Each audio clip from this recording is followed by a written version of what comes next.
నమస్కారం. వినిపించే కథల ఆత్మీయ శ్రోతలకు వెంపటి కామేశ్వరరావు సాదర స్వాగతం. ఈనాటి 686వ వినిపించే కథ VK 686 శ్రీ తురగా శివరామ వెంకటేశ్వర్లు గారి కథ నీకోసమే నేను వేచియున్నాను. రచయిత శ్రీ తురగా శివరామ వెంకటేశ్వర్లు గారు వినిపించే కథల శ్రోతలకు పరిచితులే.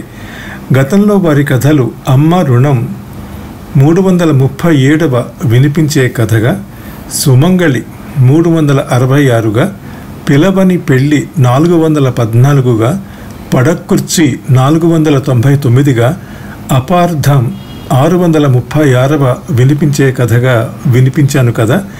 ఈనాటి వారి కథ నీకోసమే నేను వేచియున్నాను. నేను వినిపించే తీరు మీకు నచ్చితే లైక్ చేయండి, మీ కాంటాక్ట్స్కి షేర్ చేయండి, మీ అమూల్యమైన అభిప్రాయాన్ని కామెంట్ రూపంలో నాకు తెలియజేయండి.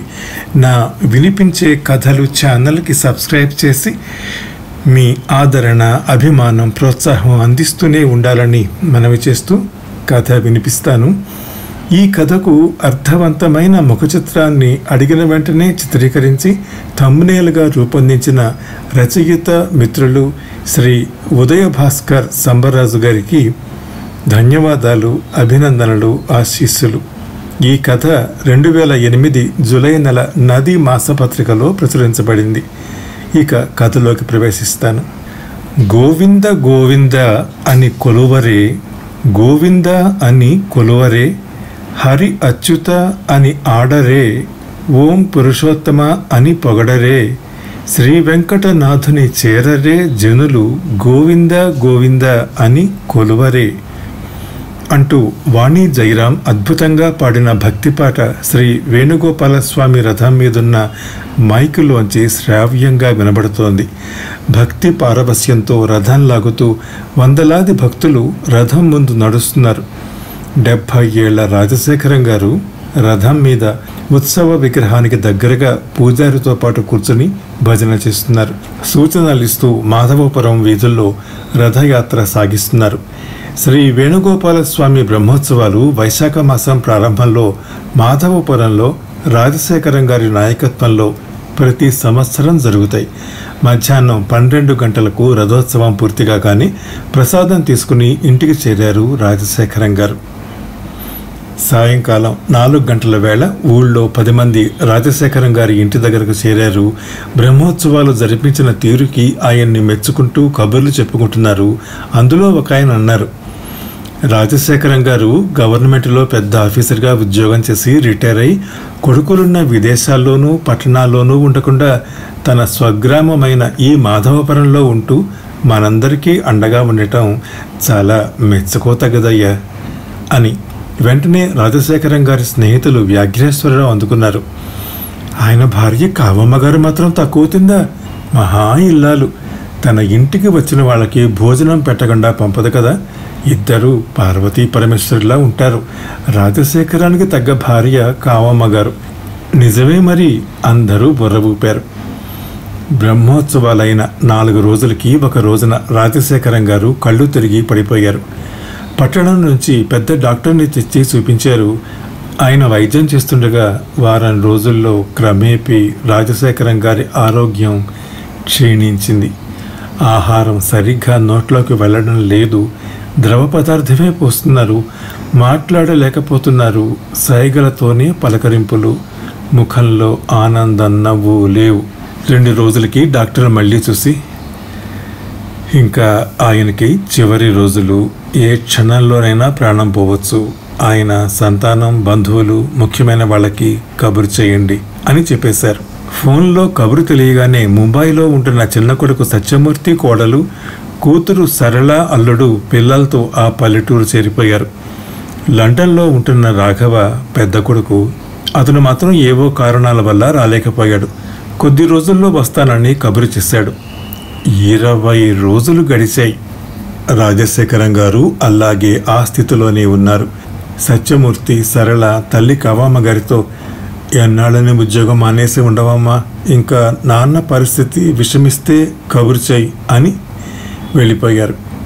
కావమ్మ గారు తన అన్నగారు కాశయ్యను తనకు సాయంగా వచ్చి కొన్నాళ్లు ఉండమని కబురెట్టింది. కాశయ్య వచ్చి 10 రోజులైంది.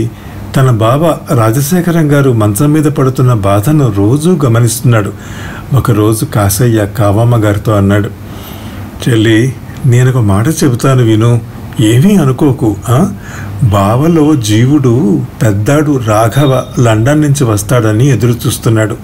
వాడి కోసమే ఆ కొన ఊపిరితో కొట్టుకుంటున్నాడు అని నా అభిప్రాయం. నా అనుభవంతో చెప్తున్నాను. ఈ రాత్రి ఫోన్ చేసి మాట్లాడదాం. 4 రోజులకి రాఘవ లండన్ నుంచి పెళ్ళాం పిల్లలతో వచ్చి దిగాడు. దగ్గరుండి తండ్రికి సేవలు చేస్తున్నాడు. అన్నగారు వచ్చాడని తమ్ముడు సత్యమూర్తి, చెల్లెలు సరళ 15 రోజులకి మళ్ళీ వచ్చారు. కాశయ్యకు ఉన్న నమ్మకాలతో రాజశేఖరం గారు చిన్నప్పటి నుంచి పెంచి పెద్ద చేసిన మేనాలుడు గిరీశం కోసం ఆ ప్రాణం నిలబడి ఉందేమో అని గిరీశానికి కూడా ఫోన్ చేసి రప్పించారు. వ్యాఘ్రేశ్వరరావు సలహా మీద రాజశేఖరం ప్రాణమిత్రుడు భానుమూర్తికి కూడా కబురు చేసి రప్పించారు.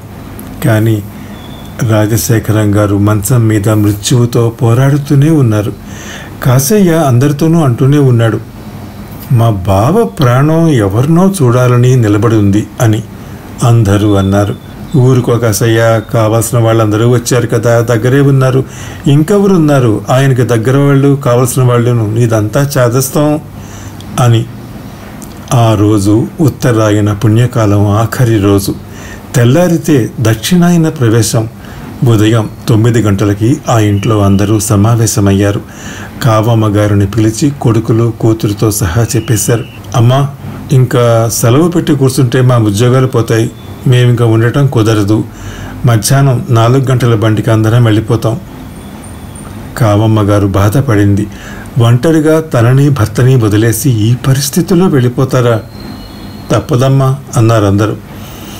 కావమ్మ గారు గుండె రాయి చేసుకుంది. ఏది ఎలా జరగాలో అలాగే జరుగుతుంది, సర్లే వెళ్ళండి అంది విచారంగా.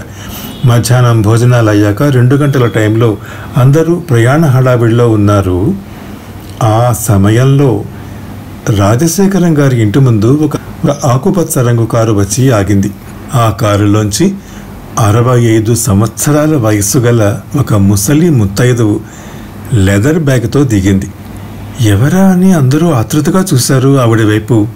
ఆవిడ ఇంట్లోకి వచ్చి, నా పేరు రాజేశ్వరి, రాజశేఖరాన్ని చిన్నప్పటి నుంచి ఎరుగుదును, ఒక్కసారి చూసిపోదామని మద్రాసు నుంచి వచ్చాను అని చెప్పి అక్కడున్న రాజశేఖరం గారి కొడుకులు, కూతురు, భానుమూర్తి, గిరీశం, వ్యాఘ్రేశ్వరరావులతో సహా అందరితో తనను పరిచయం చేసుకుంది. రాజశేఖరం గారు గత 2 నెలలు పైగా మంచం పట్టి ఉన్నారని, ఆయన పడుతున్న బాధను తాము చూడలేకపోతున్నామని ఆవిడికి చెబుతూ రాజశేఖరం గారు ఉన్న గదిలోకి తీసుకెళ్లారు ఆవిడ్ని. అందరూ ఆవిడతో కూడా ఉన్నారు. చిక్కి శల్యమై ఆయాసపడుతూ మంచం మీద పడి ఉన్న రాజశేఖరం గారిని చూస్తుంది రాజేశ్వరి గారు. ఆయన తల మీద మెల్లగా చెయ్యి వేస్తూ, రాజశేఖరం, నేను రాజేశ్వరిని, నిన్ను చూద్దామని వచ్చాను అని గట్టిగా వినబడేట్లుగా అంది. అంతే. కొద్దిసేపటికి రాజశేఖరం గారి కళ్ళు మెల్లగా తెరుచుకున్నాయి. చిన్న చిరునవ్వుతో రాజేశ్వరి గారిని చూశాయి ఆ కళ్ళు. అక్కడే ఉన్న పెద్ద కోడలని సంజ్ఞలతో దగ్గరికి పిలిచారు రాజశేఖరం గారు. ఆ గదిలో ఉన్న బీరువా వైపు చూపించి అందులో అడుగు అరలో ఉన్న చిన్న గుడ్డమూటను తెమ్మని ఆమెకు సంజ్ఞలతో చెప్పగలిగారు. ఆ గుడ్డమూటలోని భరిణెని తీసిచ్చింది ఆయనకు. రాజశేఖరం గారు తన చేతిలోని భరిణెని రాజేశ్వరి గారి చేతిలో పెట్టాడు. భరణితో సహా ఇద్దరి చేతులు కలిశాయి. ఒక్క నిమిషం రాజశేఖరం గారి కళ్ళు మూతపడ్డాయి. రాజేశ్వరి గారు భరణిని తెరిచి చూశారు. అందరికీ ఆశ్చర్యం కలిగేటట్లుగా అందులో ఒంటిపేట బంగారు గొలుసు ఉంది. చిన్న కాగితం చుట్టి ఉంది. ఆ కాగితం తీసి చూశారు ఆవిడ. దాని మీద ఇలా వ్రాసి ఉంది, నీ రాక కోసం నే వేచియున్నా. అంతే. రాజేశ్వరి గారి కళ్ళ నుంచి పడ్డ 2 కన్నీటి బొట్లు ఆ అక్షరాలను చెరిపేశాయి. ఊళ్ళో డాక్టర్ గారు వచ్చి రాజశేఖరం గారిని చూసి ఆయన పోయినట్లు నిర్ధారించారు.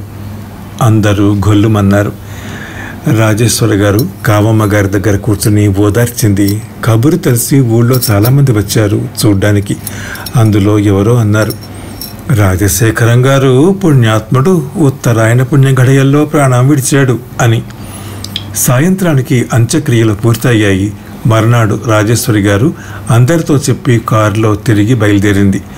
ఊరి చివర ఉన్న శ్రీ వేణుగోపాలస్వామి గుడి వద్ద కారు ఆపి కొబ్బరి బోండం తాగుతుండగా గుడి వెనక నుంచి ఇద్దరు మాట్లాడుకోవటం వినపడింది. గొంతుల్ని బట్టి వాళ్ళు భానుమూర్తి వ్యాఘ్రేశ్వరరావులుగా గుర్తుపట్టింది. వ్యాఘ్రేశ్వరరావు అంటున్నాడు, భాను, రాజశేఖరం ఘాటికుడే, ఏదో బుద్ధిమంతుడు ఏకపత్ని వ్రతుడు అనుకున్నాం, గమనించావా? చివరి క్షణాల్లో దాచిపెట్టిన బంగారు గొలుసుని ఆ రాజేశ్వరికి ఇవ్వటం, ప్రాణాలు వదలటం. వాళ్ళిద్దరి మధ్య ప్రేమో అక్రమ సంబంధమో లేకుండా అది జరిగేదా? నువ్వెన్ని చెప్పు, రాజశేఖరం కావమ్మ గారిని మోసం చేశాడు. భానుమూర్తి అందుకున్నాడు, నిజమే, రాజశేఖరాన్ని అనుమానించాల్సి వస్తోంది. కొబ్బరి బొండం తాగి కారెక్కుతుండగా వ్యాఘ్రేశ్వరరావు భానుమూర్తులు గుడి వెనక నుంచి బయటకు రావటం గమనించింది రాజేశ్వరి గారు. కారు వేగంగా పోతోంది. వ్యాఘ్రేశ్వరరావు భానుమూర్తుల సంభాషణ పదే పదే గుర్తుకొస్తోంది. లెదర్ బ్యాగ్ నుంచి ఒక లెటర్ తీసి చదివింది. రాజీ, వృద్ధాప్యం వచ్చింది. ఎప్పుడు ఎట్లా ఉంటానో ఎవరు చెప్పగలరు? నేను పోయే ముందు ఒక్కసారి నిన్ను చూడాలని ఉంది. త్వరలో వచ్చి నన్ను చూడవు? నీ రాక కోసం నే వేచి ఉంటా. ఇట్లు రాజశేఖరం. ఈ లెటర్ వచ్చి 3 నెలలు దాటుతోంది. ఎప్పటికప్పుడు ఇంట్లో ఏవో చికాకులు, పిల్లలు మనమలు వచ్చి వెళ్ళడం, వీటితో తను వెంటనే రాలేకపోయింది. లెటర్ మడత పెట్టి చేతిలో పెట్టుకుంది. తన గతంలోకి వెళ్ళింది. రాజశేఖరం తండ్రి, తన తండ్రి కాలనీలో ఒకే కంపెనీలో పనిచేసేవారు. ఇద్దరు పక్కపక్క క్వార్టర్స్లోనే ఉండేవారు. రాజశేఖరానికి అప్పుడు 10 సంవత్సరాలు, తనకు 5 సంవత్సరాలు. ఇద్దరు కంపెనీ స్కూల్లోనే చదివేవారు. ఇద్దరూ కలిసే స్కూల్కి వెళ్ళడం రావటం, కలిసే ఆటలు పాటలు. ఆంధ్ర కుటుంబాలు కావడం వల్ల బాగా దగ్గరయ్యారు. ఆ వయస్సు నుంచి ఇద్దరి మధ్య ఇష్టం ఏర్పడింది.